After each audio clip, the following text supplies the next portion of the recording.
Life പദ്ധതി പ്രകാരം fund അനുവദിച്ചിട്ടും മുടന്തൻ ന്യായീകരണങ്ങൾ പറഞ്ഞ് സർക്കാർ ഉദ്യോഗസ്ഥർ വീടിന് നിർമ്മാണ അനുമതി നിഷേധിച്ച കോഴിക്കോട് തലക്കുളത്തൂർ സ്വദേശി ബാബുരാജിനും കുടുംബത്തിനും വീടാകുന്നു. കേന്ദ്രമന്ത്രി സുരേഷ് ഗോപിയും സേവാഭാരതിയും ചേർന്നാണ് വീട് നിർമ്മിച്ചു നൽകുന്നത്. ഈ മുഖത്ത് ഇതുപോലൊരു ചിരി പടർന്നിട്ട് ഒരുപക്ഷെ വർഷങ്ങളായിട്ടുണ്ടാകും. അടച്ചുറപ്പില്ലാത്ത വീട്ടിൽ 2 പെൺമക്കളുമായി എങ്ങനെ കഴിയുമെന്ന ആശങ്കയിലായിരുന്നു ഷൈനിയും ഭർത്താവ് ബാബുരാജും ഇതുവരെ. ഇവരുടെ ബുദ്ധിമുട്ട് മനോരമ ന്യൂസ് റിപ്പോർട്ട് ചെയ്യുന്നതിന് പിന്നാലെയാണ് കേന്ദ്രമന്ത്രി സുരേഷ് ഗോപിയുടെ ഓഫീസിൽ നിന്ന് ബാബുരാജിനെ തേടി ഫോൺ വിളി എത്തിയത്. ഇപ്പം വളരെ സന്തോഷം തോന്നുന്നുണ്ട്. അത് ഞങ്ങളിപ്പോൾ ഈ സന്തോഷത്തിന് കാരണം മനോരമ ന്യൂസും പിന്നെ ഈ സുരേഷ് ഗോപി സാറും സേവാഭാരതിയും.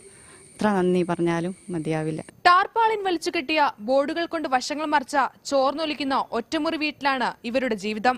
ലൈഫ് പദ്ധതിയിൽ വീടിന് തുക അനുവദിച്ചെങ്കിലും സ്ഥലത്തിന്റെ രൂപരേഖയിൽ 82 മീറ്റർ ദൂരത്തിൽ പുഴയുണ്ടെന്ന് പറഞ്ഞ് നിർമ്മാണാനുമതി നിഷേധിച്ചു. അളന്നതിൽ അപാകതയുണ്ടെന്ന് പറഞ്ഞ് 6 വർഷത്തിനിടെ പലതവണ ഉദ്യോഗസ്ഥരെ കണ്ടെങ്കിലും ആരും തിരിഞ്ഞു നോക്കിയില്ല. ഇവർക്ക് വാസയോഗ്യമായ ഒരു വീട് നിർമ്മിക്കുവാൻ വേണ്ട സാമ്പത്തികമായ സഹായം സുരേഷ് ഗോപി സാർ അദ്ദേഹത്തിന്റെ പേഴ്സണൽ ഫണ്ടിൽ നിന്ന് നൽകാമെന്ന്, സേവാഭാരതി വഴി നൽകാമെന്ന് പറഞ്ഞു കഴിഞ്ഞു. അപ്പോൾ ഇതിന്റെ നടപടിക്രമങ്ങൾ ഇന്ന് തന്നെ സേവാഭാരതി തുടങ്ങും. ഭൂമി സംബന്ധിച്ച് സാങ്കേതിക തടസ്സങ്ങളുണ്ടെങ്കിൽ അതും പരിഹരിച്ചിട്ടാകും വീട് നിർമ്മാണം. 6 വർഷത്തോളം സർക്കാർ ഓഫീസുകൾ കയറിയിറങ്ങിയിട്ടും ഒരു ഉദ്യോഗസ്ഥനും ബാബുരാജേട്ടനോട് കനിഞ്ഞില്ല. എന്നാൽ സാങ്കേതികത്വത്തെക്കാൾ വലുതാണ് മനുഷ്യത്വമെന്ന് കാണിച്ചു തരുന്നതാണ് കേന്ദ്രമന്ത്രി സുരേഷ് ഗോപിയുടെയും സേവാഭാരതിയുടെയും ഈ ഇടപെടൽ.